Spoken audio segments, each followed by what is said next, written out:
Muito bem, galera. Vamos começar então a parte de ótica, que é uma parte muito desenhadora, né?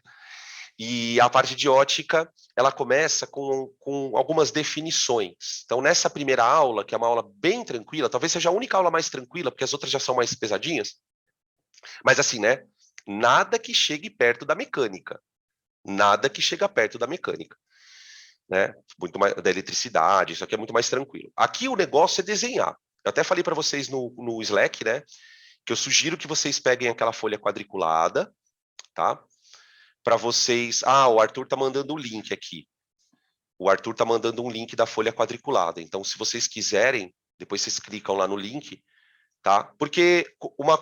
Deixa eu contar para vocês por que eu quero a folha quadriculada, né? Porque conversando com vocês, assim, quando a gente conversa sobre física e tal, uma coisa que os alunos se queixam da ótica é que, assim, professor, eu tenho que decorar muita coisa. Muita coisa. Eu tenho que decorar que quando o espelho é côncavo, a imagem pode ser assim, assim, assado. Eu tenho que decorar que quando o espelho é convexo, a imagem é assado, assado, assado. Que quando a lente é de bordos finos, ela é convergente. O problema de você ter que decorar é porque você não passou pela fase do desenho. Geralmente você teve essa aula corrida, o professor deu essa aula com slide, e ele foi desenhando na tua frente com slide. E você não pegou no caderno, não pegou no lápis. Então, o que eu te prometo? Se você fizer do meu jeito, você nunca mais vai ter problema com ótica. Só que tem que ter um pouco de força de vontade. É desenho, desenho e desenho. Essa aula ainda não. Mas a próxima aula e as outras é desenho a aula inteira, tá? O que a gente vai, então, fazer? Primeiro, vamos falar sobre luz, né? Já que a gente vai falar sobre ótica, vamos falar sobre luz. É interessante da gente começar a aula dizendo o seguinte, galera, que se você perguntar para um físico o que é a luz, você não vai receber a mesma resposta de todos os físicos. Não porque não há um consenso, mas é porque a gente ainda não entendeu direito o que é a luz. Por incrível que pareça, com tudo que a gente já avançou na ciência, com tudo que a gente já tem de tecnologia, graças ao estudo da luz, né, a relatividade, por exemplo, ela foi toda calçada na questão da velocidade da luz, né? Então, não dá para dizer que a gente não saiba coisas sobre a luz.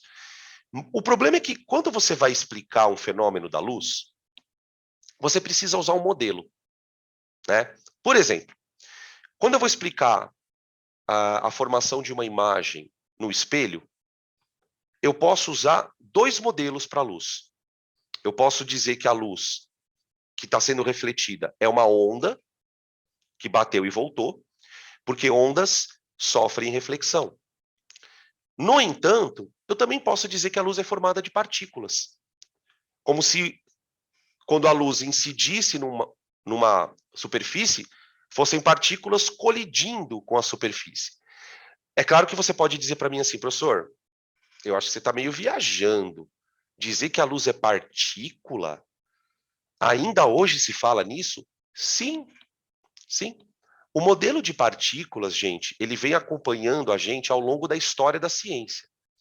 As primeiras ideias de luz, para variar, né, partiram dos gregos, que acreditavam que a luz era formada por pequenas partículas. Os gregos acreditavam, gente, que a luz saía dos nossos olhos, que quando você olha para um objeto, o teu olho emitiria luz e essa luz iluminaria o objeto. Olha que interessante, né? Ao longo dos anos, esse modelo foi sendo encorpado, e só para você ter uma noção do que eu estou falando, o Isaac Newton, o mesmo da força igual a massa vezes a aceleração, montou um modelo todo baseado no comportamento da luz como partícula. Tá? Vale lembrar que o Newton é do século XVII, né? Vale lembrar que na mesma época do Newton, tinha um outro físico chamado Christian Huygens. O Christian Huygens, ele era bem menos famoso que o Newton, mas bem menos famoso. Mas naquela época, ele já considerava que a luz poderia ser uma onda. Ele já tinha coletado alguns indícios de que a luz era como se fosse, ela tinha a mesma propriedade de um eco, Sabe eco? Quando você fala, a onda bate e volta. A luz teria, segundo Huygens, as mesmas propriedades de um eco. Ou seja, ela seria uma onda, ela seria um fenômeno ondulatório. Tá? Então, a gente vai basear o nosso estudo da luz a partir de dois modelos. O modelo de partículas,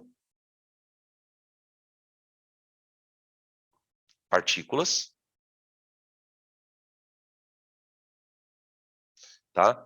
O modelo de partículas, ele ficou muito famoso por conta do Newton. Vale lembrar que foi o Newton, né, que descobre que a luz do Sol, na verdade, não é branca, que a luz do Sol é formada por um espectro. Só que como é que o Newton explicava esse espectro? Ele dizia assim, cada partícula tem uma cor diferente. O Sol, ele emite todas as partículas. Como a gente está tomando contato com todas elas, o que nós estamos enxergando é o branco. Mas com o experimento do prisma, que a gente vai estudar na aula de refração, né, ele mostra que a luz pode ser decomposta. Então, ele vai atribuir a cada partícula, olha que interessante o modelo dele, ele vai atribuir a cada partícula uma cor e vai atribuir a cada partícula uma massa para poder explicar o fenômeno de refração. Né? A refração ela acontece de maneiras diferentes, dependendo da cor. Então, o vermelho, ele refrata menos, o violeta refrata mais. Então, o modelo dele era todo galgado na mecânica. Ele explicava a propagação da luz, a reflexão da luz, a partir de uma mecânica. Tá? Agora, o Huygens, ele traz para a gente o modelo ondulatório. O modelo ondulatório. É claro, gente, eu não estou aqui fazendo apologia ao Newton, apesar de que ele mereceria, né? Mas é claro que o modelo ondulatório é mais confortável para você explicar algumas coisas. Por exemplo, os astrônomos descobriram, e isso não é uma descoberta nova, tá? É uma descoberta bem antiga, que quando uma galáxia se afasta de você, imagina que você está observando uma galáxia no telescópio, tá? Beleza. E essa galáxia está se afastando de você. Só que a galáxia emite uma luz, certo? O que os caras descobriram?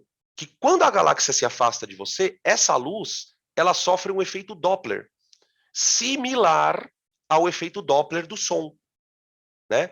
O problema é que o efeito Doppler, ele é um fenômeno exclusivamente de ondas.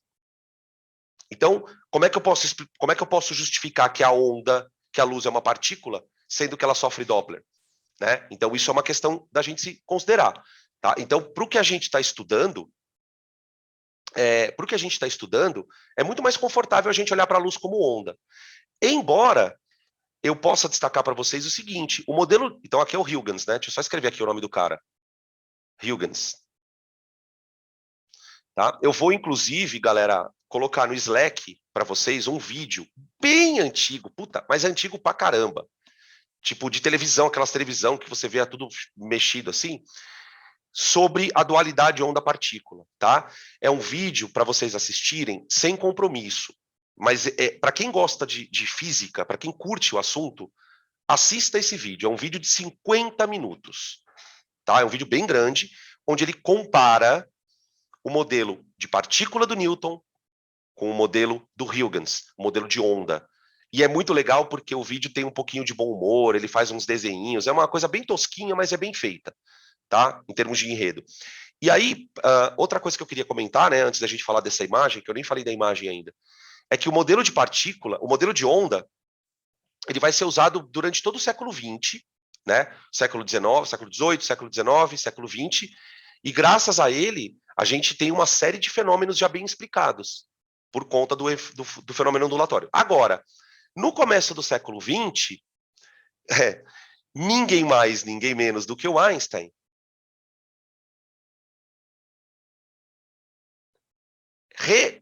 vamos dizer assim, traz à tona novamente a ideia de que a luz pode sim ser considerada uma partícula.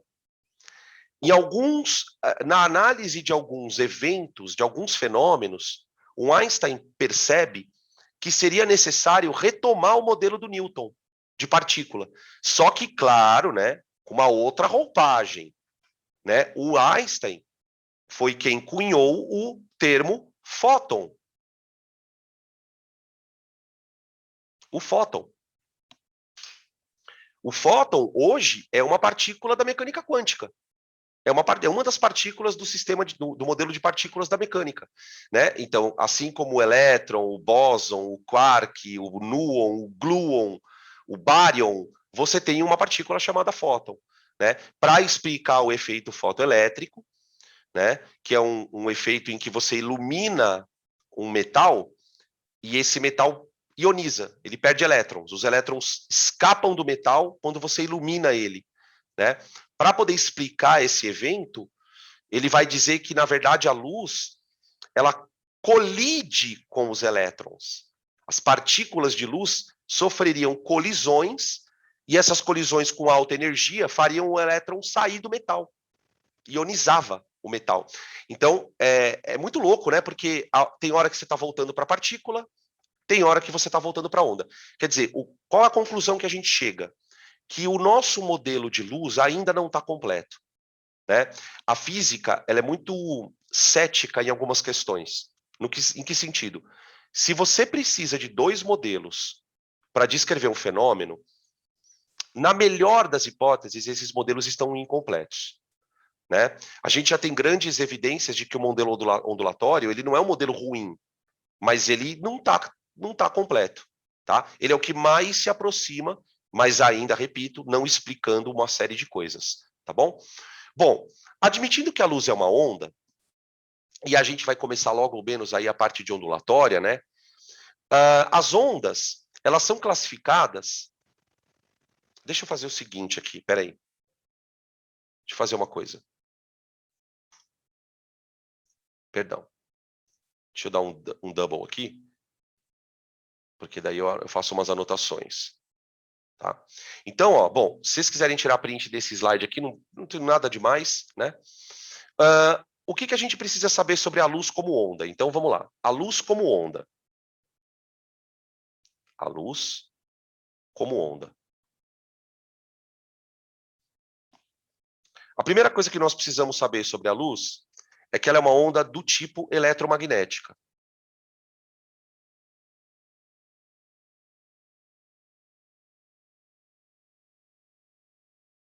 Ou seja, a luz é uma manifestação simultânea de dois campos elétrico e magnético se propagando ao longo do tempo, tá?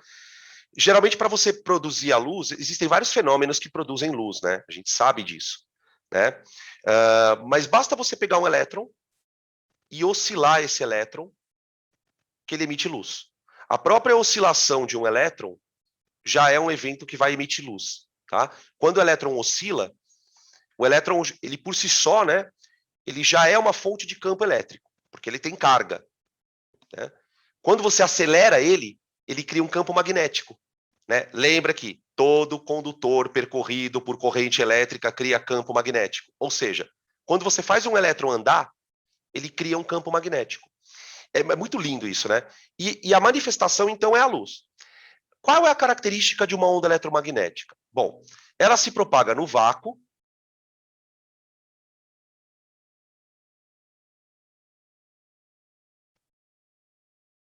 além de outros meios, né? É desnecessário falar isso, tá?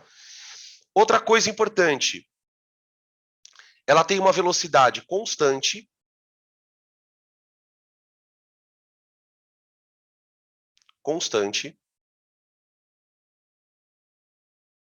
tá? Caso esta velocidade seja medida no vácuo, ela vai valer aproximadamente 3 vezes 10 a oitava metros por segundo. Tá? A luz ela não acelera, ela não desacelera, ela não freia. Essa é a ideia. Não existe luz parada. A luz ela só anda. Tá? E uma outra coisa interessante da gente citar, a gente vai falar muito sobre a velocidade da luz, né, gente? Quando a gente fala de refração na parte de índice de refração e tal. Então, a gente deixa esse ponto um pouquinho para lá. E outra coisa que é importante da gente lembrar é que a luz é caracterizada por um comprimento de onda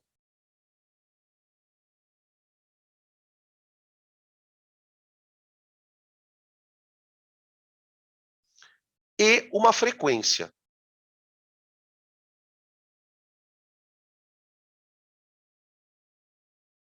Eu diria para vocês que a frequência e o comprimento de onda, elas vão caracterizar a gente quanto aos tipos de onda.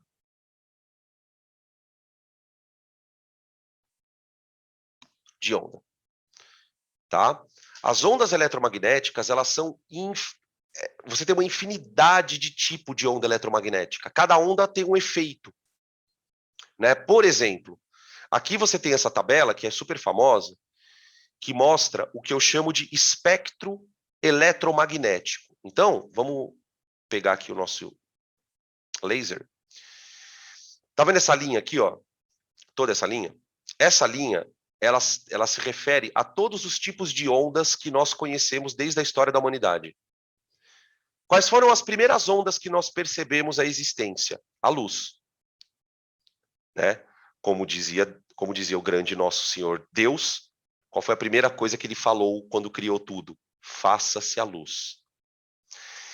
A luz é a primeira manifestação de onda que você tem noção. Por quê? Porque você enxerga. Né? Mas ao longo da tua vida, você vai tomando contato com outras ondas. Né? Todo mundo aqui já teve o desprazer de tomar radiação infravermelha e ultravioleta, quando você toma sol, você toma as duas, né? Todo mundo aqui já deve ter usado micro-ondas, né? Todo mundo aqui tem antena em casa, né? Então, são coisas que a gente conhece. O que essas ondas têm de diferente? A frequência e o comprimento de onda, tá? A gente vai falar de frequência, de comprimento de onda mais lá na frente, né, gente? Mas só para a gente entender um pouquinho, a frequência é o número de vibrações de uma onda por segundo, tá? E, gente, olha a ordem de grandeza das ondas. Vamos pegar aqui a luz, ó. A luz. A luz, ela compreende uma pequena faixa de ondas cujo comprimento está na ordem aí de 10 a menos 6 a 10 a menos 7 metros, é o comprimento de uma onda, e a frequência está aí girando em torno de 10 a 15 Hz. Tá? É uma onda de altíssima frequência. Tá? Observa que dentro do espectro, você tem as ondas de menor ou maior frequência. Aqui está o nosso famoso arco-íris, né? Então, ó, das ondas visíveis, o vermelho é a primeira que você enxerga. Eu digo primeira porque é a de menor frequência que você enxerga. Tá? Fazendo uma comparação, gente, é como os nossos ouvidos. Né? Não sei se vocês sabem, a gente não escuta todo tipo de som. O nosso ouvido ele tem uma sensibilidade auditiva para uma certa frequência.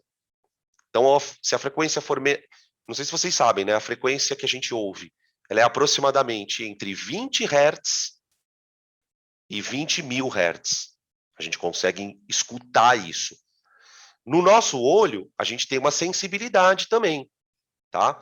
Quem é responsável por essa sensibilidade, gente, são os famosos cones. Sabe os cones? Você tem dois tipos de cone nos olhos.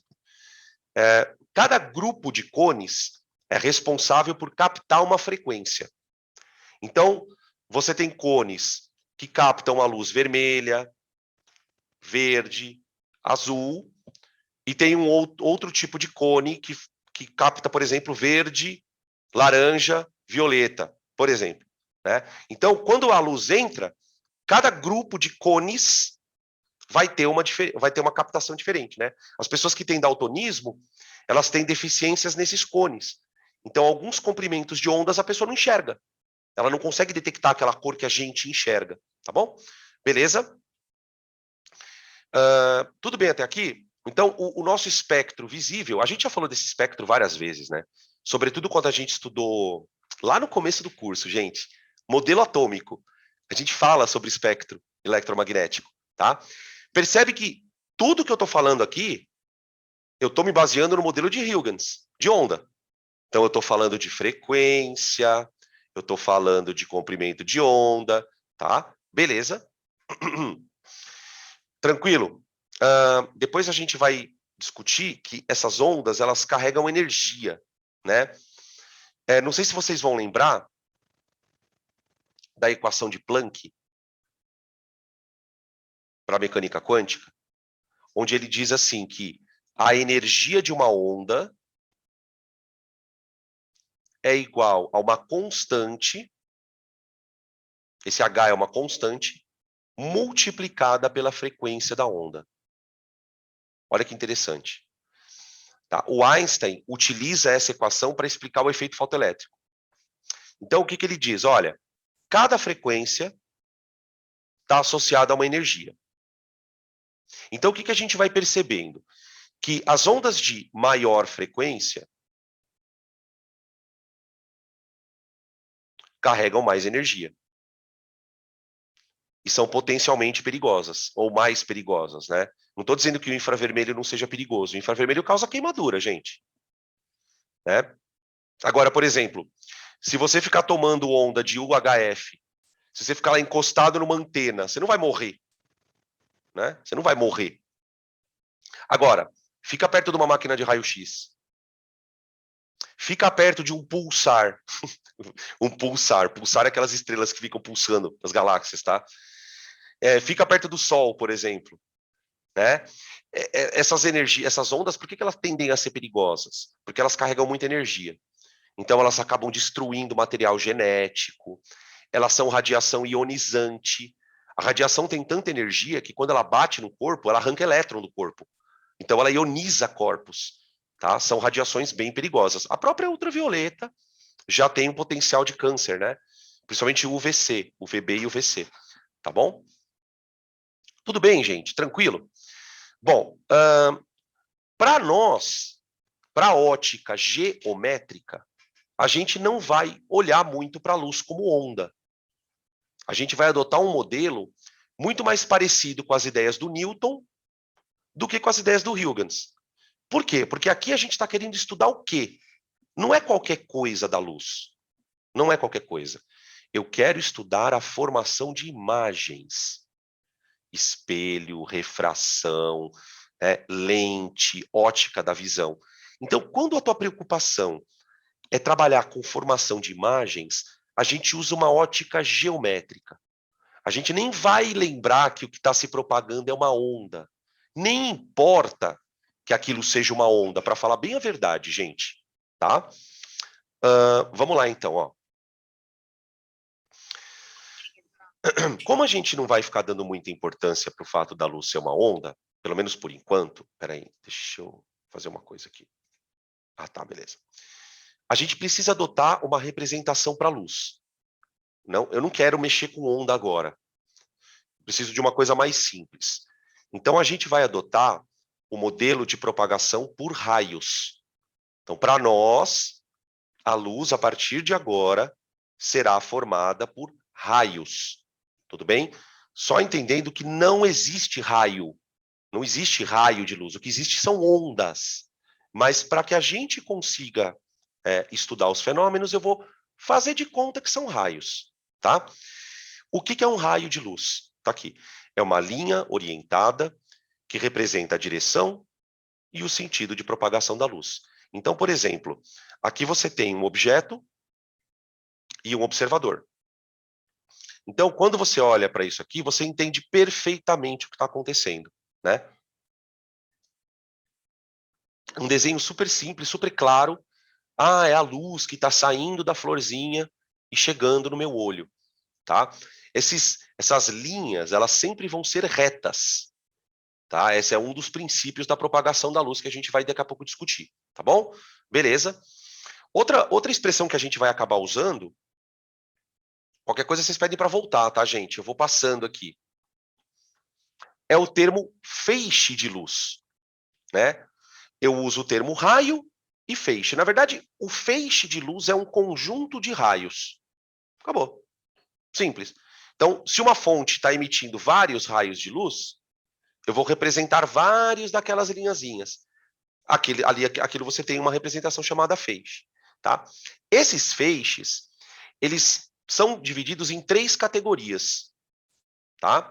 Você tem um tipo de feixe que a gente chama de divergente. Por que ele é divergente? Porque, geralmente, o feixe divergente, ele parte de uma fonte de luz bem pequenininha.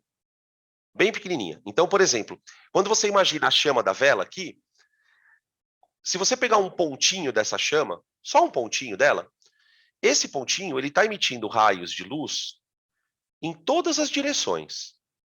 Todas as direções, na horizontal, na vertical, nas diagonais, né? Então é um feixe que se espalha, né? A gente tem dispositivos chamados lentes que fazem isso com raios de luz, né? As lentes divergentes, elas são fundamentais, por exemplo, para uma pessoa que tem miopia enxergar. Se ela não tiver uma lente divergente, ela não enxerga, não consegue enxergar praticamente nada, tá? Beleza? Então, aqui você tem uma imagenzinha, peraí, deixa eu colocar aqui as imagens dos feixes, tá? Então, ó, o feixe divergente, você vai representar ele a partir do ponto de onde ele origina, né? E vai espalhar os raios, tá? Beleza. Um outro tipo de feixe que a gente vai falar bastante são os feixes convergentes. Né? Um dispositivo que a gente usa muito o conceito é a lupa. Né? A lupa, que é mais ou menos parecida com o óculos de vista cansada, de quem tem presbiopia, ou de quem tem hipermetropia. Né? Então, aqui você vê um monte de raio de luz. Aqui, deixa eu aumentar aqui um pouquinho. Ó. Aqui você tem os raiozinhos de luz. Ó. Quando eles incidem na lupa, a lupa concentra os raios em um único ponto aqui. Então, ela vai juntar os raios, né? Inclusive, esse ponto que ela concentra o raio, a gente vai chamar de foco, lá na parte de lentes, né? Na parte de espelhos côncavos, tá bom? Então, eu tenho feixe divergente, eu tenho feixe convergente, né? Os feixes convergem, ó, para um dado ponto. E você tem os feixes paralelos, tá, gente? Os feixes paralelos. Os feixes paralelos geralmente são emitidos de fontes que nem tipo holofote, né? Aqueles canhões de luz, tá? E aqui vai uma observação importante. O Sol é considerada uma fonte de raios paralelos, tá? Isso é muito importante para a gente. Toda vez que um objeto for iluminado pelo Sol e você tiver que representar a luz saindo do Sol, você vai representar feixe paralelo. Tá? Isso é uma aproximação da física. Por que isso, Dan? Porque o Sol é muito gigante. É muito gigante. Ele é uma fonte de luz muito maior do que a Terra. Então ele é tão grande, é mais ou menos assim, ó, gente. Imagina que aqui está a Terra, ó. Pra você entender a escala. Só que é a Terra. Só que é o Sol. Ele é tão grande que eu posso considerar que os raios dele são assim, ó. Paralelos. Então eles vão bater na Terra paralelamente, tá bom? Todos eles. Tranquilo? Inclusive, isso tem muito. Peraí, perdão. O fato dos raios serem paralelos, né, explica muito a diferença de estações do ano, né, no hemisfério norte e sul, né? Por conta de duas coisas, né? O eixo de inclinação da Terra, que a Terra é um pouco deitada, e os raios que incidem paralelos, né? Então, durante uma época do ano, a parte mais inclinada está mais próxima do Sol. Verão no hemisfério norte, né? Na outra época do ano, essa parte aqui, ó, está mais próxima do Sol. Verão no hemisfério sul. Então, dependendo da diferença de inclinação, a gente tem as estações do ano. Depois eu vou mostrar para vocês aqui no mapinha. Tudo bem? Tranquilo? Continuando. Não falando mal, tá? Mas essas aulas assim parecem aula de biologia, né? O professor vai falando um monte de coisa. Pá, pá, pá, pá, pá. Vamos lá. Como é que a luz se propaga?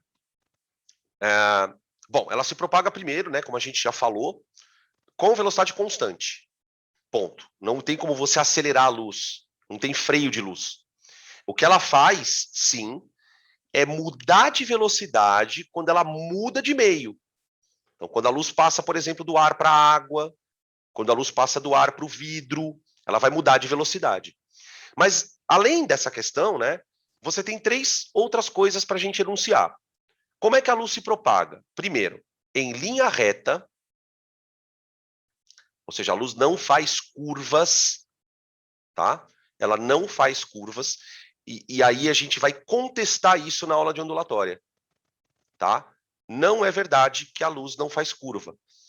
É que para o que a gente está estudando aqui, ela de fato não faz curva, tá? Isso parece um papo de louco, né? Como assim? Tem hora que ela tem hora que ela não faz? Tá? Então, toda vez que... Então, quer dizer, a régua, ela tem que ser sua companheira. Se você não desenhar o raio retinho, você não vai conseguir saber se a imagem é virtual, maior, menor. Por isso que é desenhando que a gente aprende. Tá, então ela se propaga de maneira retilínea. Segunda coisa, o princípio da reversibilidade. O princípio da reversibilidade garante que um raio que vai possa voltar, né? É graças ao princípio da reversibilidade, gente, que você consegue... Você olha para essa imagem aqui, ó, você percebe bem o que é o princípio da reversibilidade. Ó. Imagina que você esteja olhando para essa moça através do espelho. Então, o raio de luz sai dela, daqui, ó, bate no espelho e chega no seu olho, certo? Agora, ela também está te olhando, ó. Ela está olhando bem no seu olho. Se ela está te olhando, é porque um raio sai de você, bate no espelho e chega nela. Então, a reversibilidade é a capacidade que o raio tem de fazer o caminho inverso. Ele pode partir daqui, refletir e atingir os nossos olhos, ou partir dos nossos olhos, bater no espelho e refletir, tá? Ah, eu esqueci de comentar, né? Essa figura aqui do lado, ó. Por que a gente precisa acreditar que a propagação da luz é reta? Porque senão eu não consigo explicar a sombra. Se a luz fizesse curva aqui, ó, a gente não teria sombra. Concorda comigo? Ó? Essa parte aqui é a parte que a luz não atingiu. Então, tenta imaginar que os raios estão batendo no cara e alguns deles não conseguem passar. Por quê? Porque não conseguem fazer curva aqui. Tá? Essa capacidade que uma onda tem de fazer curva, ela é chamada de difração. A gente vai estudar depois na parte de ondulatória também. Tá? Então, ela se propaga em linha reta, o raio de luz é reversível e os raios de luz são independentes. O que isso quer dizer? Quando 2 raios de luz se cruzam, assim, não há nenhuma interferência de um raio sobre o outro. Não há nenhuma interferência de um raio sobre o outro. Né? Aqui a gente tem uma imagem que ilustra de maneira mais concreta o que eu estou dizendo. Então aqui você tem um feixe de laser azul, ou meio roxo, sei lá que cor que é essa, meio lilás, sei lá. E aqui você tem um outro vermelho. Né? Aqui a gente percebe que os raios se cruzaram nesse dado ponto, ó, mas que depois que eles se cruzaram, eles continuaram do mesmo jeito que estavam, não sofreram desvio. Né? Isso é uma coisa importante. O raio ele passa pelo outro como se nada houvesse. E, por exemplo, isso aqui era uma coisa que o Newton não sabia explicar no modelo dele. Porque para pensar um pouquinho, gente. Vamos acreditar por um minuto aqui que a luz seja partículas. Então, tenta imaginar que você teria aqui, ó, um feixe de partículas aqui, passando de um lado para o outro. E aqui você teria um outro feixe de partícula, ó, de um lado para o outro. Vocês concordam que seria razoável imaginar que nessa região poderia haver colisão entre as partículas? Se houvesse colisão, você concorda que os raios iam ter que entortar? Como é que o Newton justificava isso? Ele dizia assim, olha, essas partículas são tão pequenas, a massa dela é tão pequena, que a probabilidade de ter colisão é praticamente zero. Né? E ele usava esse argumento também para o fato da luz caminhar em linha reta. Né? Porque se a luz fosse partícula, gente, a gravidade tinha que puxá-la para baixo. Então, quando você por exemplo, imagina que você tem uma superfície aqui, a da Terra, ó. Aí tem um carinha aqui com uma lanterna. A hora que ele acende a lanterna, a luz, pela propagação retilínea, tem que fazer isso. Mas se a luz é feita de partícula, ela devia cair. O Newton não sabia muito bem explicar isso, não. Então, você percebe que o próprio modelo dele já tinha umas falhas. Né? Não era falha, tipo, eram inconsistências. Tá bom? Beleza? Agora, quando você pensa que a luz é onda, olha como fica mais confortável. Né? A onda eletromagnética ela não tem massa. Ela não é matéria. Então, você consegue entender por que os raios são independentes. Você consegue entender por que ela propaga em linha reta. Então, a gente vai percebendo que, aos poucos, né, o modelo de ondas ele vai tomando conta do pedaço. Né? Como eu disse para vocês, até no documentário ele fala que o Huygens ele só não ficou mais... o modelo do Huygens só não veio à tona mais cedo porque ele não era tão famoso quanto o Newton. Então, a divulgação em torno do trabalho dele era menor. Né? Tudo bem? Tranquilo? Posso passar?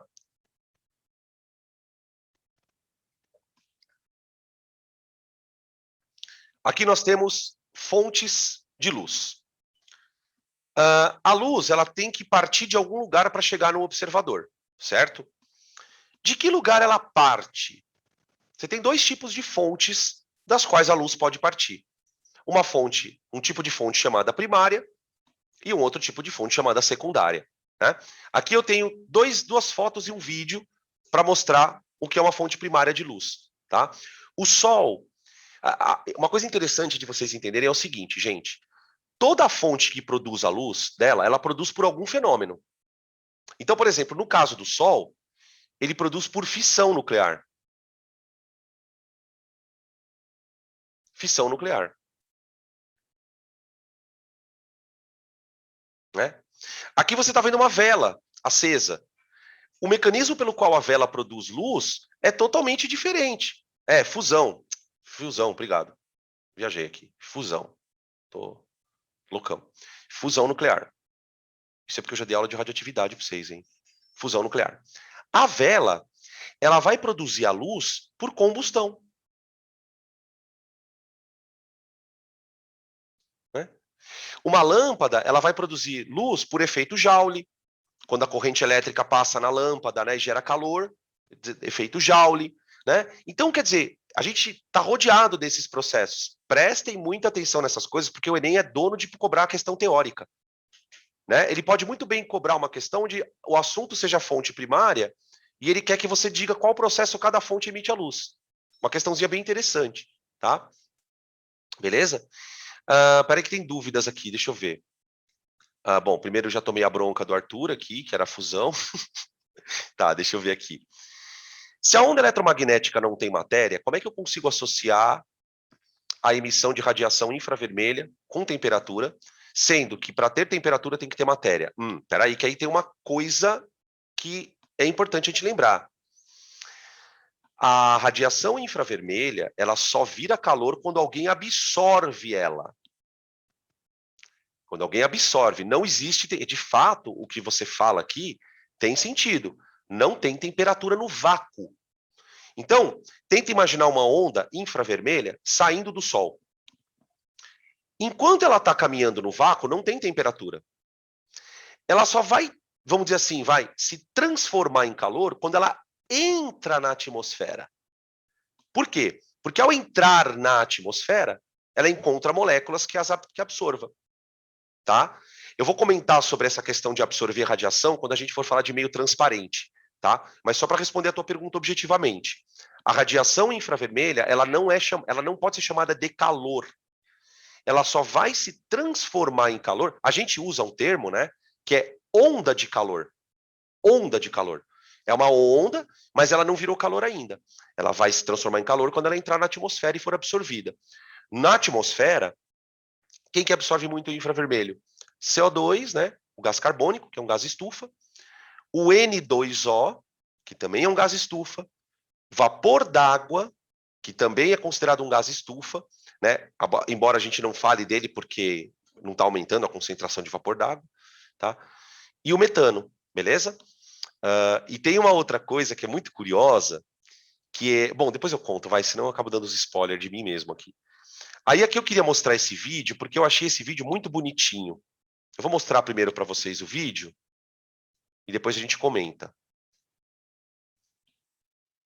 Olha que legal esse vídeo, galera. Oh, yes.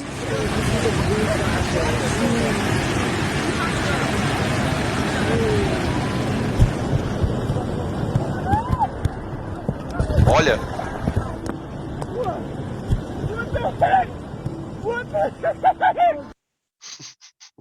What the hell?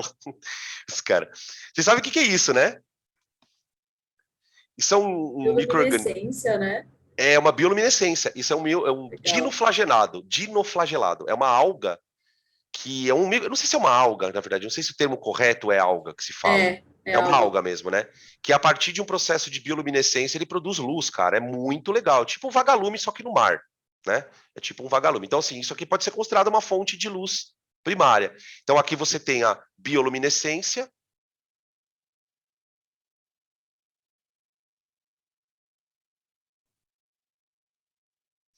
E tem outras, né?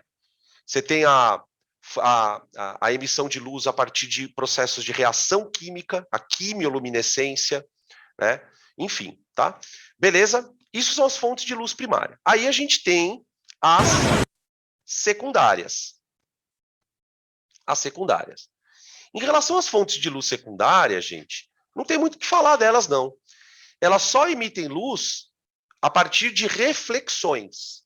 Então, você consegue enxergar o objeto desde que haja luz batendo nele, né? Então, se eu não tenho luz, eu não enxergo esse objeto, tá? Beleza? Aqui tem a fotinho da Lua e a fotinho de umas camisetas aqui pra gente, tá? Beleza?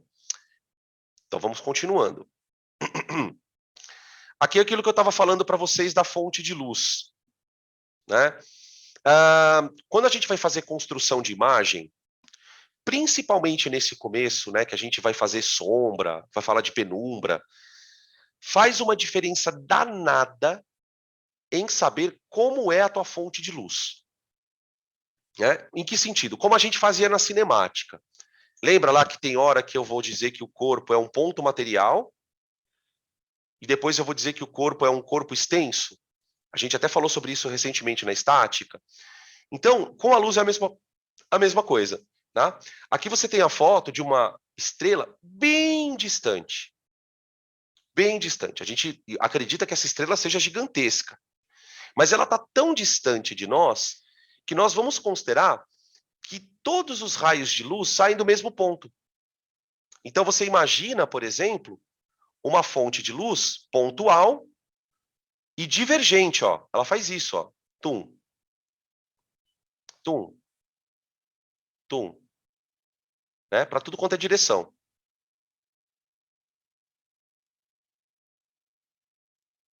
Tá? Quando um objeto é iluminado por esse tipo de luz, ele só forma sombra, nunca vai formar penumbra. Depois a gente vai definir lá. Tá? A penumbra ocorre quando o teu objeto é muito pequeno e a tua fonte de luz é muito grande. É muito grande. Como é o caso do Sol. Tá? Então, mais uma vez, lembrar o Sol. Tá? No nosso nível de estudo aqui para o vestibular, galera, a única fonte extensa que você vai ter de luz é o Sol. Tá? Pode ser que num outro problema apareça uma lâmpada, que seja uma fonte extensa, tá? Aquelas lâmpadas grandes. Né? Quando a gente está na sala de aula, por exemplo, nas salas de aula o pessoal costuma usar aquelas lâmpadas compridas. Se você estiver numa aula, num presencial, e olhar para o chão, você vai ver regiões de penumbra. A penumbra só acontece quando a fonte é grande. Tá? Se você tentar fazer aquela brincadeira que todo mundo faz, né? Você tá escuro, você acende uma vela e põe a tua mão na parede. Você vai perceber que na parede só forma sombra. Também não forma penumbra. Porque a vela é uma fonte pontual. Tá? Depois comentamos sobre isso. Oi. Peraí. Então, carga pontiforme pode formar... Carga, olha aí. Tem tanta coisa pontiforme, né, velho? Fonte pontiforme, pontiforme. Só pode formar sombra. Isso, e não vai formar penumbra. Exatamente. Ah, tá. É que você tinha falado o contrário. Ou eu confundi, mas... Então, se eu falei o contrário, desfalei. Fonte pontual só forma sombra. E fonte extensa pode formar sombra e penumbra. Tá? Beleza. Outra coisa sobre a luz, que a gente não vai usar muito, mas volta e meia aparece, né, é retomar a discussão de velocidade. Né? Na astronomia, os caras que trabalham com astronomia, eles trabalham com grandezas, como a gente costuma dizer no nosso dia a dia, astronômicas, né? Quando você quer dizer que uma coisa é muito grande, você fala assim, nossa, isso aqui é astronômico. Massas muito grandes, distâncias muito grandes, né? E uma das formas de você expressar distâncias muito grandes é usando o ano-luz, né? Na aula de gravitação, não sei se vocês vão lembrar, não sei se todos que estão aqui assistiram a aula, a gente definiu a unidade astronômica. A unidade astronômica é uma unidade de distância também. Mas ela é bem menor que o ano-luz, tá, gente? Porque a unidade astronômica é a distância média entre a Terra e o Sol. O ano-luz é uma distância em que a luz viajará durante um ano. Ó, durante um ano terrestre. Tá? Então, um ano-luz é, na verdade, um ΔS. Tá?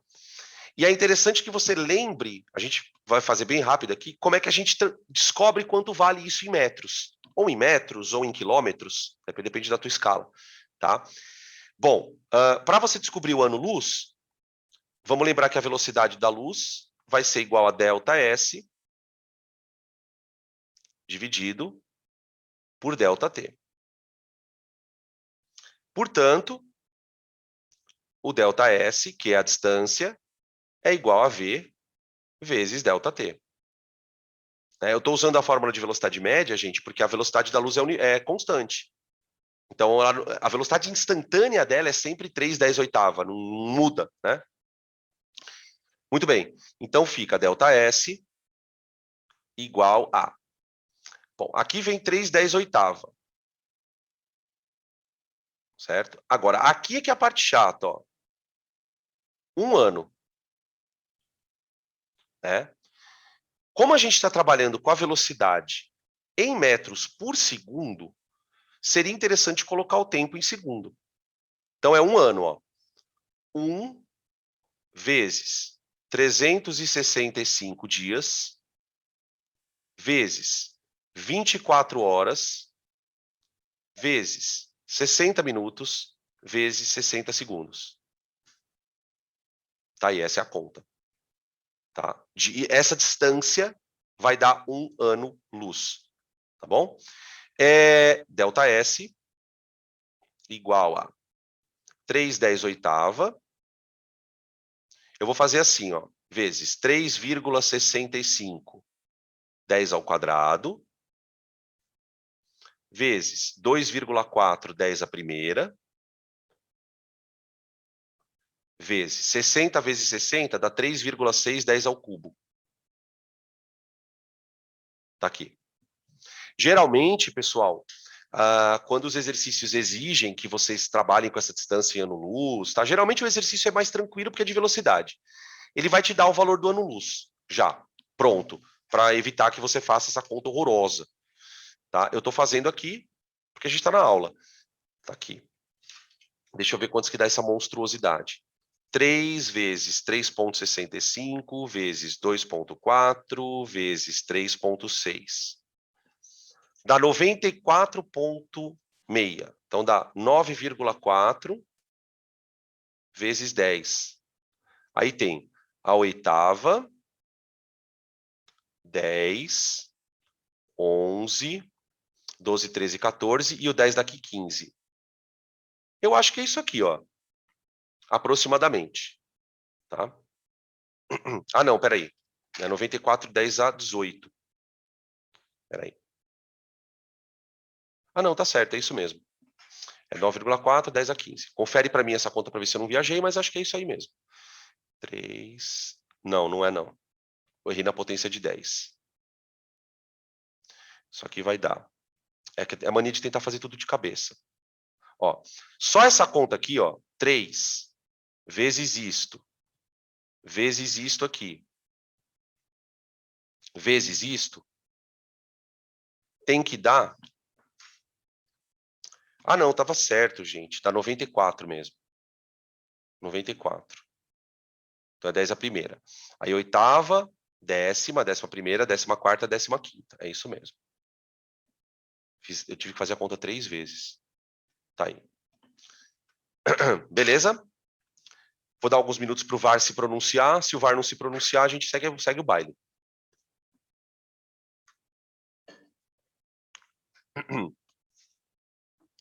Mais cocitas, vamos lá. Outro termo que a gente vai ouvir com bastante frequência, né? Luz monocromática, luz policromática. Quando a gente vai estudar alguns fenômenos da luz, não é interessante usarmos luz branca. Tá? Por que não é interessante usar luz branca? Sobretudo quando a gente vai estudar refração. Por conta desse problema aqui, ó. Desse problema. Aqui você tem um feixe de luz, ó, proveniente do Sol, incidindo no prisma. E a gente já discutiu bastante essa foto, né? Quando esse feixe incide no prisma, cada raio de luz desvia um pouquinho. Tá vendo? Ó? O violeta desvia mais do que o azul, do que o anil e assim por diante. Então, por exemplo, quando você vai estudar refração, não tem muito sentido você usar luz branca. Você usa esse tipo de luz aqui, ó. Luz monocromática. A luz monocromática é uma luz que tem só uma frequência. E aí, dependendo do aparelho que produz a luz, tá? É uma única frequência. Beleza? Deixa eu ver, o que mais? Seguindo, tá? Meios. Por onde a luz anda? Isso era uma coisa que para os físicos era meio nebulosa, né? Acreditava-se que para que a luz se propagasse, seria necessário um meio material, né? Como é o som, por exemplo. E ninguém conseguia saber o que era esse meio. Os físicos chamavam esse meio, na época, de éter. Éter. Ninguém descobriu o que é esse éter, porque de fato ele não existe, né? Quando a gente olha para os meios de propagação, aqui na ótica geométrica, nos interessa dividir os meios em 3 categorias. Tá? O meio transparente, o meio translúcido e o meio opaco. Tá? O meio opaco é o mais fácil da gente entender. A luz não passa. Então você não consegue ver do outro lado. Né? Você não consegue ver por meio através de uma parede, porque a parede é um meio opaco. Né? Os meios transparentes e translúcidos, você consegue enxergar do outro lado, mas com nitidez diferentes. Né? No caso do meio transparente, por que você consegue enxergá-lo de maneira muito nítida? Porque a trajetória da luz, ela vai sofrer mudança, mas essas mudanças, elas são regulares. E depois eu vou explicar o que significa isso. Tá?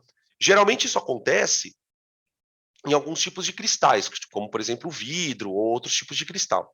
Agora, dependendo de como for o material, como você está vendo aqui essa porta, ó, você vê que tem umas coisas ali, mas o que acontece aqui é que quando a luz entra, cada raio de luz vai para um lado.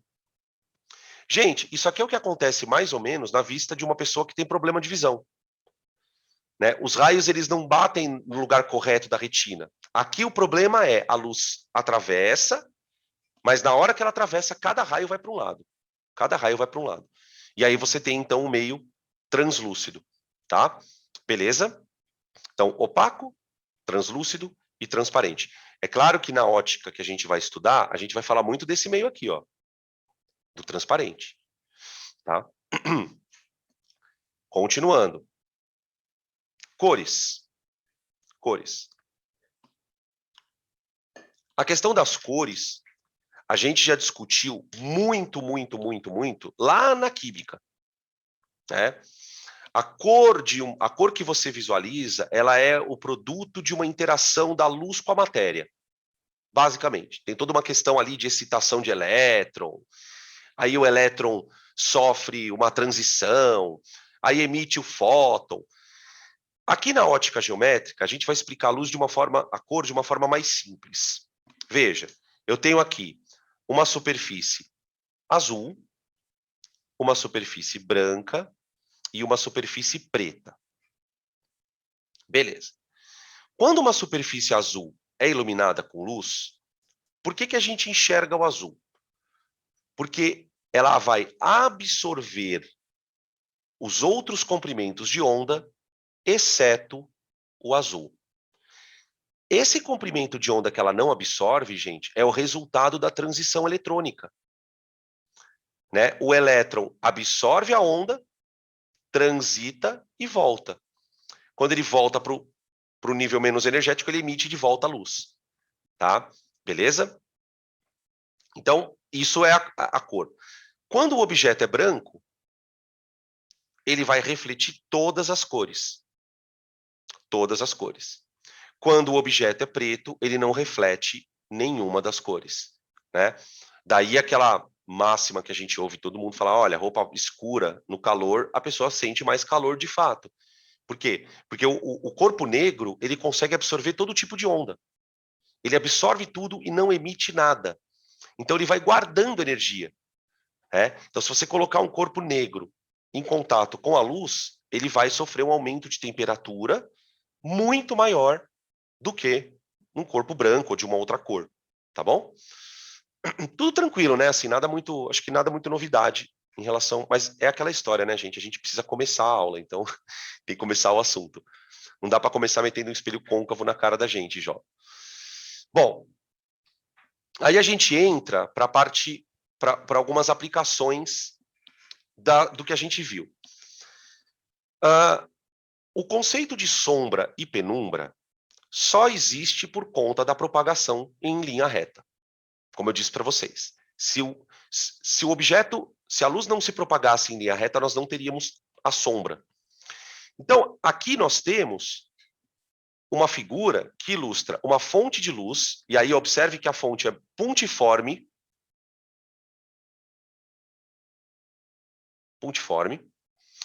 e aqui você tem um objeto, um anteparo, que ele chamou de C. Tá? Essa fonte puntiforme, gente, ela vai emitir feixes divergentes. Então, você tem feixe. Peraí. Opa. Você tem feixe fazendo isso. Bate aqui. Aqui. Aqui. Tem um feixe que passa rasante aqui, consegue passar, ó. Tá? E aí você tem os feixes que vão iluminar a superfície, ó. Então, ó, toda essa luz aqui está iluminando. Essa parte aqui, ó, a luz não consegue atingir. Então, você tem aqui uma sombra projetada, tá? Essa sombra projetada, ela vai ter um tamanho que varia. Varia de acordo com uma série de características, da distância da fonte até o anteparo.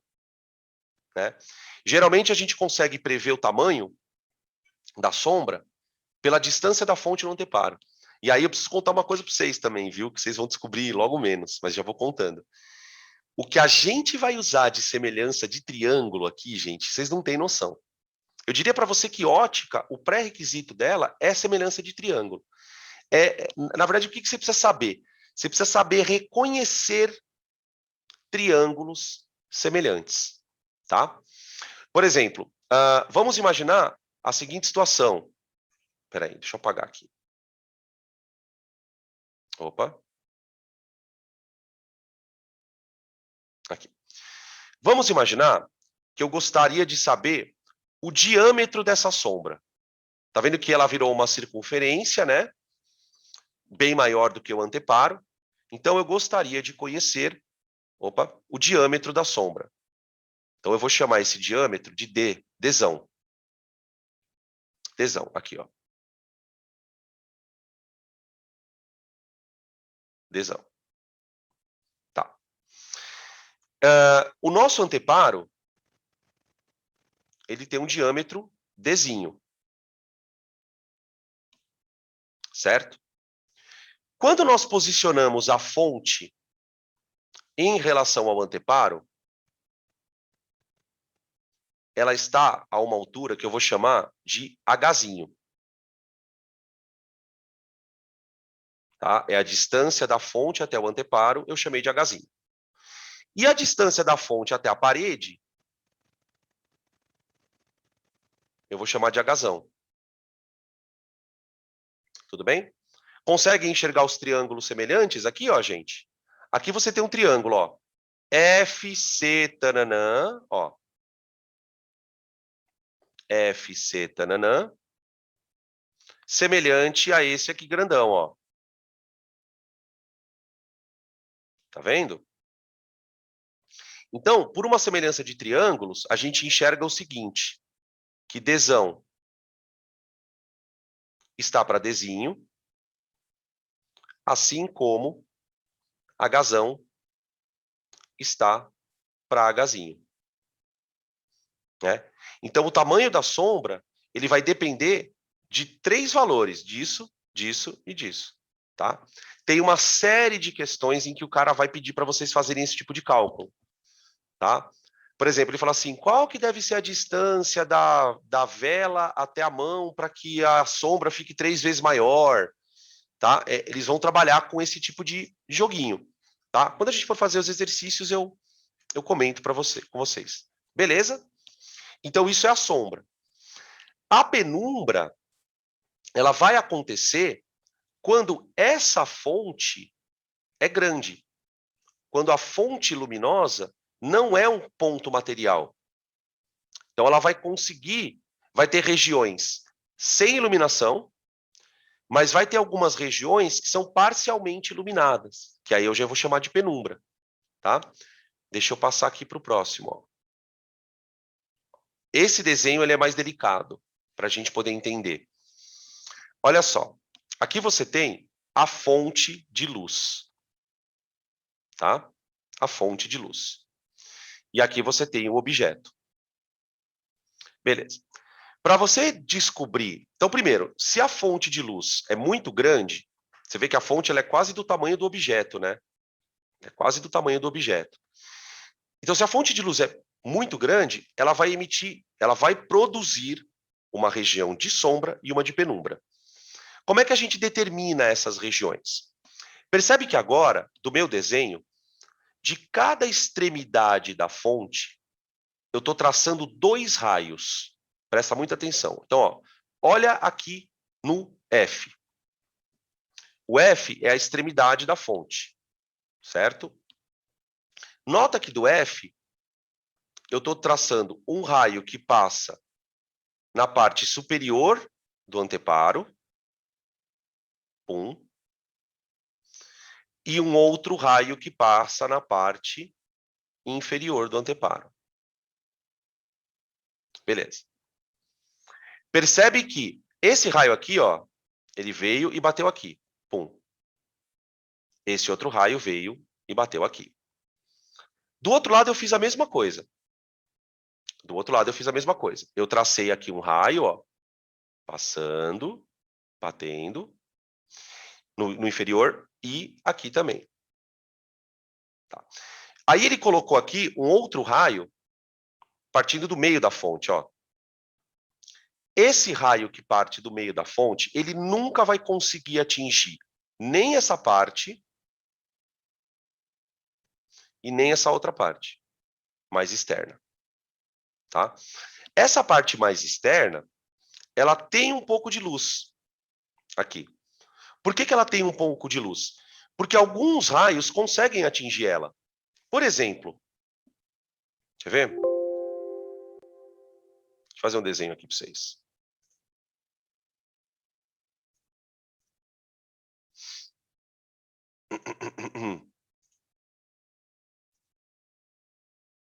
Vamos lá. Eu vou tentar desenhar um raio aqui aleatório, para vocês perceberem uma coisa, ó. Deixa eu aproximar aqui meus olhos daqui. Ó, aqui mais ou menos, ó. Eu posicionei a régua aqui, ó. Agora eu vou traçar um raio, tá? Vamos lá. Ó. Opa. Ah, não, peraí. Buguei aqui.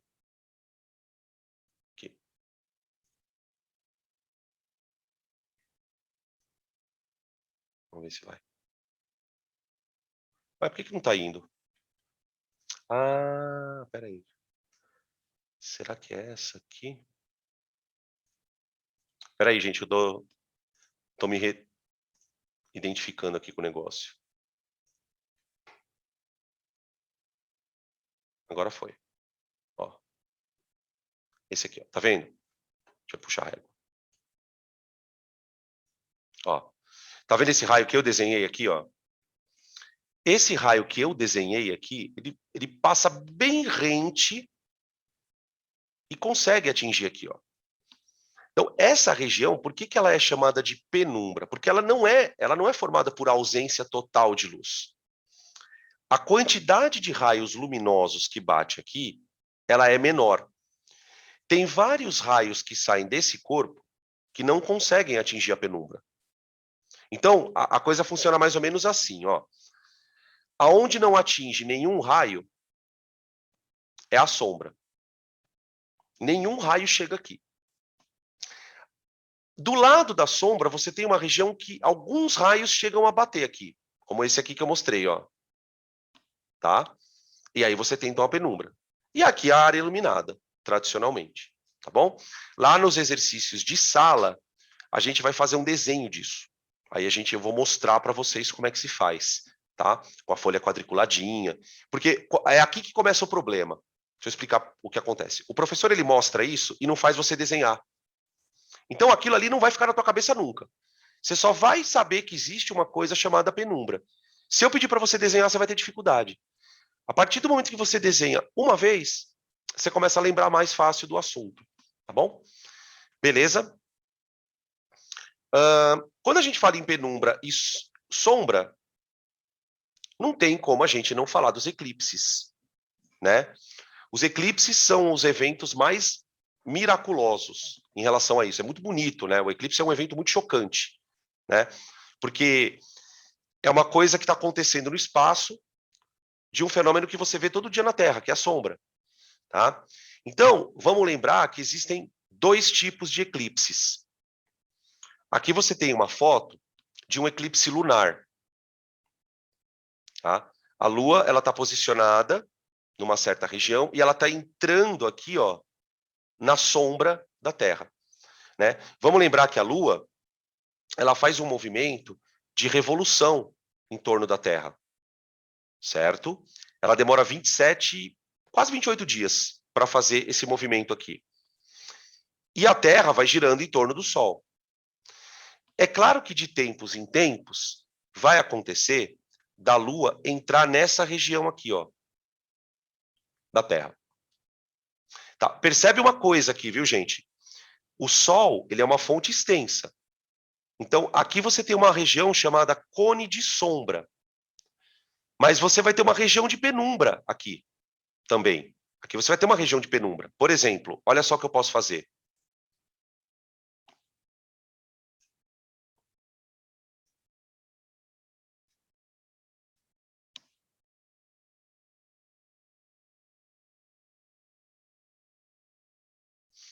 Espera aí, tá?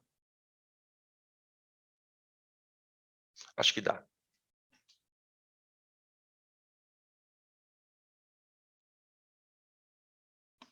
Ó.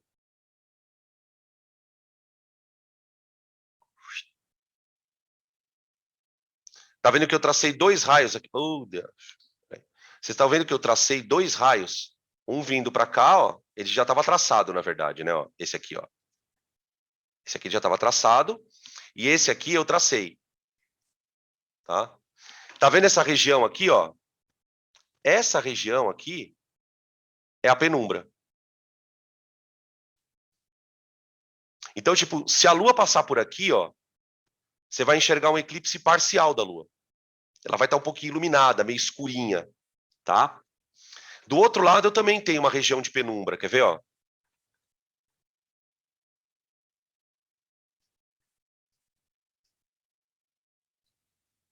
Aqui. Ó. Pronto. Aqui você tem a penumbra, ó. Aqui. Então, você tem uma região de sombra penumbra e penumbra. Então, por exemplo, se vamos supor que você está aqui, vai. Um belo dia você está lá na sua varanda de casa. E de repente a lua está passando aqui, ó. Você vai ver um eclipse parcial. Aqui. Para uma pessoa que está aqui e enxergar a lua passando aqui, ó, eclipse total. Tá? E aquele eclipse parcial. O que é importante de você lembrar do eclipse? O eclipse lunar. Onde acho? O eclipse lunar, ele ocorre quando a Terra está entre a Lua e o Sol. Tá? Isso é o que se cobra. Beleza? Tudo bem, gente? Deixa eu colocar um outro desenho aqui para vocês. Cadê o outro desenho? Aqui. Aqui. Beleza? Se quiserem tirar print desse desenho.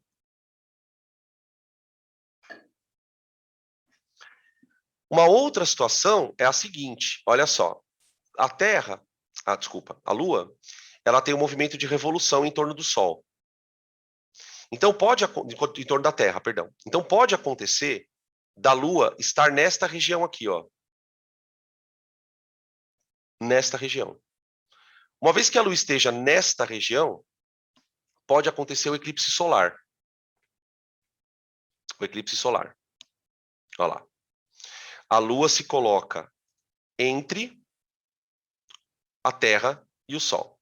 Tá? No eclipse solar, você também vai ter situações da mesma natureza. Ó, a Lua, ela forma na Terra um cone de sombra, né? Então, o eclipse total ele vai ser visto nessa região do planeta.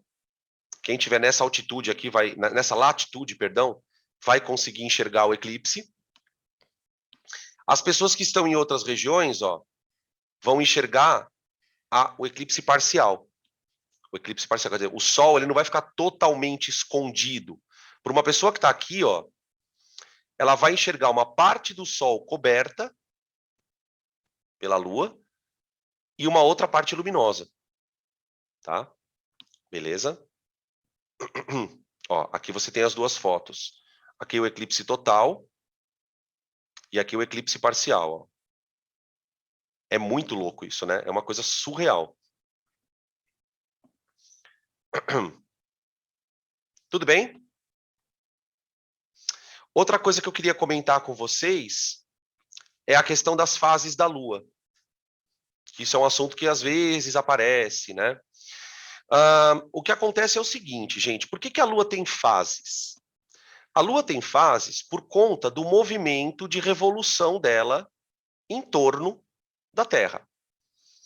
É importante a gente entender que, ao mesmo tempo em que a Lua está orbitando ao redor da Terra, a Terra está orbitando em torno do Sol. Acontece que a luz solar, ela sempre vem desse lado aqui, ó. Então, o que acontece? Tem momentos em que você vai olhar para a Lua e vai enxergar a face escura ou a face clara da Lua. Né? Por exemplo, quando a Lua está nessa posição aqui, ó, aqui ela está numa posição ideal para o eclipse solar. Então, a Lua ela está entre a Terra e o Sol, certo? Quando você olha para a Lua, você enxerga uma sombra. Por quê? Porque a parte iluminada está do outro lado. A face oculta da Lua está iluminada, né? Não sei se vocês sabem que a gente olha sempre para a mesma face da Lua, né? Tá? Então, nesse caso, eu chamo a Lua de Lua nova. Eu não consigo enxergar nada. É como se ela estivesse nascendo de novo, né? Por isso que ela chama nova. Acabou o ciclo e aí ela estava nascendo. Beleza. Quando a Lua atinge a posição oposta, a frente dela está de cara para o Sol.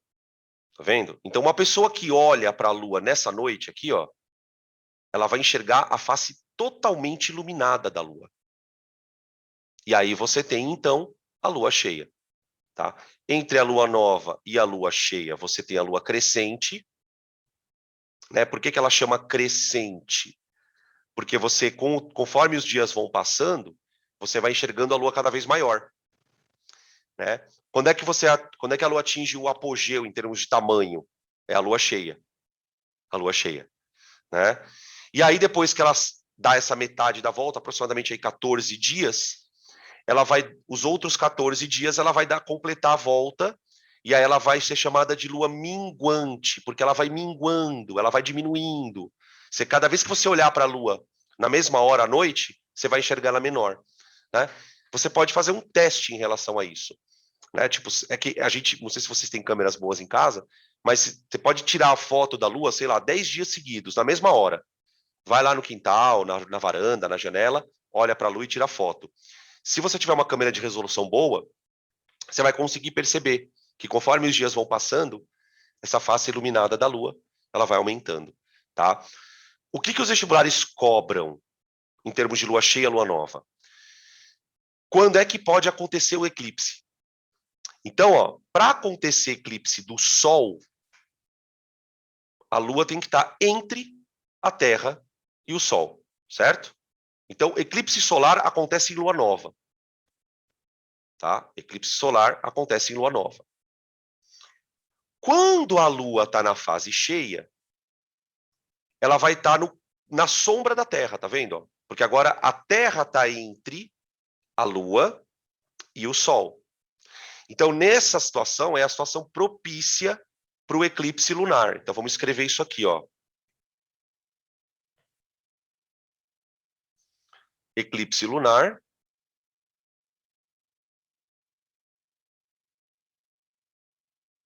E aqui é a situação ideal para o eclipse solar.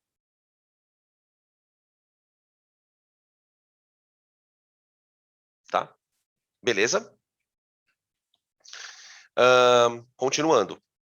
Aqui tem uma outra figura, um pouquinho tridimensional, que nos dá uma ideia mais detalhada do processo, né? Então, aqui você tem a órbita da Terra,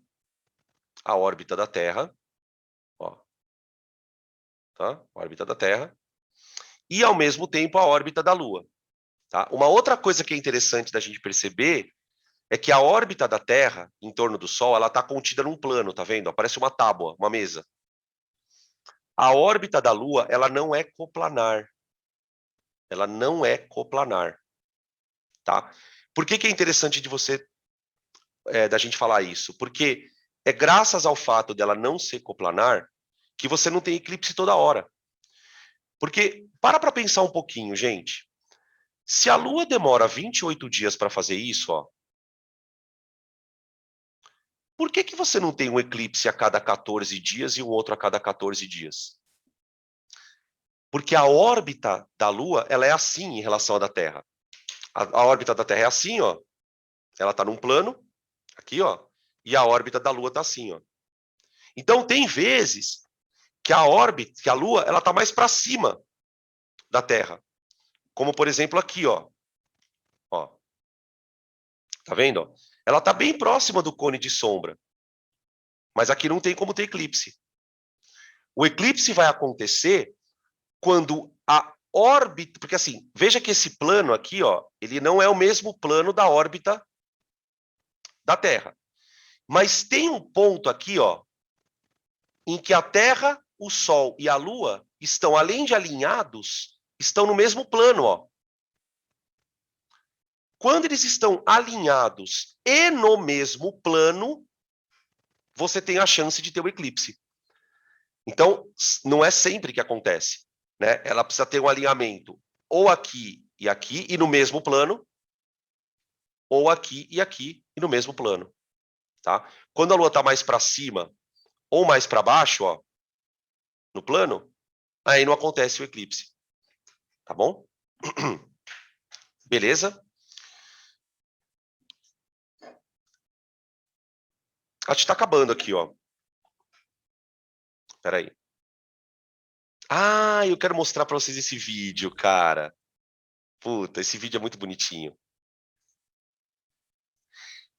A gente tem o costume de desenhar a Lua assim, né, ó.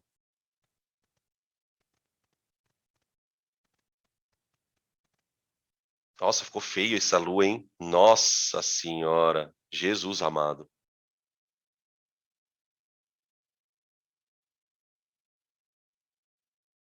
Agora, deixa eu contar um segredo para vocês. Essa lua em C, assim, a gente só consegue ver no hemisfério sul. No hemisfério norte, ela é o contrário. Ela é o contrário. No hemisfério sul, ela é de um jeito, no hemisfério norte, ela é do outro.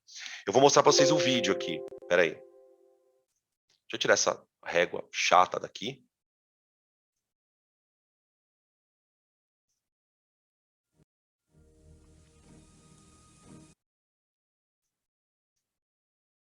Vou mostrar, tá? Opa.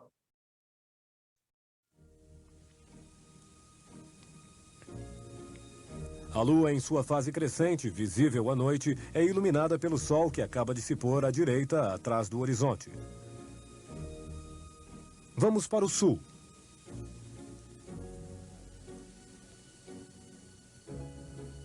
Primeiro, passamos pelo Equador. Sol e Lua não se mexem. Depois chegamos no hemisfério sul. Sol e Lua não mudaram em nada sua posição. Mas cuidado, quem os observa ficaria de cabeça para baixo. Vamos virá-lo. Pronto. A Lua está à direita, o crescente está invertido. Ele forma um C como crescente. No hemisfério norte, a perspectiva é outra. Tá? Eu achei interessante nesse vídeo essa primeira parte aqui, ó. Espera aí. Ó, aqui ele está mostrando a posição relativa entre Terra, Sol e Lua. Então, quando você olha para a Lua e vê aquela raspinha dela, assim, ó, é porque o Sol está batendo nessa região da Lua. Ó. Olha lá. Aqui é quando o Sol está se pondo, ó. Quando o Sol se põe, a gente não enxerga, mas ele está aqui, ó. Ele continua iluminando a Lua. Tá? A Lua, em sua fase crescente, visível à noite, é iluminada pelo Sol que acaba de se pôr à direita, atrás do horizonte. Vamos para o sul.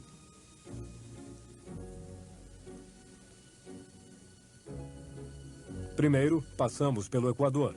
Sol e Lua não se mexem. Depois chegamos no hemisfério sul. Sol e Lua não mudaram em nada sua posição. Mas cuidado, quem os observa ficaria de cabeça para baixo. Vamos virá-lo. Pronto. A Lua está à direita, o crescente está invertido. Ele forma um C como crescente. Doideira, né? Doideira. Tudo bem? Perguntas, gente. Uma aula onde eu falei, né? Só falei, quase não fizemos conta. Nenhuma? Beleza.